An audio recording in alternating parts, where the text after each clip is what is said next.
ব্যক্তিগত কোনো প্রতিষ্ঠান কাকে চাকরি দিবেন কাকে চাকরি দিবেন না, কার চাকরি তারা রাখবেন কার চাকরি তারা রাখবেন না, এটা সম্পূর্ণই তাদের ব্যাপার। তবে তথ্যমন্ত্রী হিসেবে আমি যে কোনো সাংবাদিক যখন সংক্ষুব্ধ হবে আমি চেষ্টা করব সেটিকে ব্যক্তিগত মালিকানাধীন প্রতিষ্ঠান হওয়া সত্ত্বেও সাংবাদিকের অধিকার সংরক্ষণ করে করে এগোনো হচ্ছে কিনা সেটা সুরক্ষা দেওয়ার দায়িত্ব আমার। আমি নিজেও গতকালকে সন্ধ্যার দিকে ঘটনাটা শুনেছি এবং এটা একটা দুঃখজনক ঘটনা। তবে বাংলাদেশ সংবাদ সংস্থা যেহেতু একটা সরকারি সংস্থা এবং এখানে নিয়োগ বহাল অথবা বাতিল এই সমস্ত কিছুরই কিন্তু একটা বিধিবদ্ধ নিয়ম আছে এবং অবশ্যই সরকার সব কিছু বিধিবদ্ধ নিয়মের মধ্যেই বিবেচনা করবে।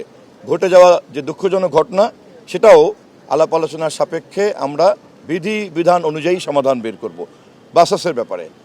আর ব্যক্তিগত যে মিডিয়া হাউসে সমস্যা হচ্ছে সম্ভবত এখন টিভিতে, এটাও কেবল শুনেছি সংশ্লিষ্ট যারা সংক্ষুব্ধ যে কয়জন এবং এখন টিভির মালিক পক্ষ, আমি উভয়ের সঙ্গে কথা বলে বিষয়টা একটু ভালো করে বুঝে সমঝোতার মধ্যে সমাধান করা যায় কিনা উদ্যোগ নেব।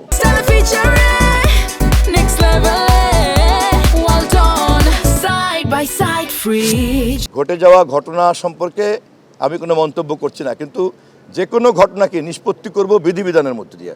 কেউ মনে করার কারণ নাই যে মব করলেই সব কিছু সমাধান হয়ে যাবে। আমরা বারবারই বলছি আমরা একটা প্রতিহিংসামুক্ত বাংলাদেশ গড়ার কাজে হাত দিয়েছি এবং অবশ্যই আমরা সাংবিধানিক পদ্ধতির মধ্যে কিন্তু দাঁড়িয়ে আছি।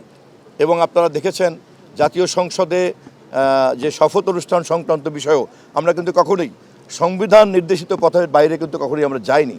অতএব দেশ থেকে শুরু করে ক্ষুদ্র প্রতিষ্ঠান যেখানেই যাই না কেন আমরা চেষ্টা করব সবসময় বিধিবিধানের মধ্যে যেতে। বিধিবিধানের বাইরে আমরা কোনো কিছুকেই বাস্তবায়ন করতে দেব না।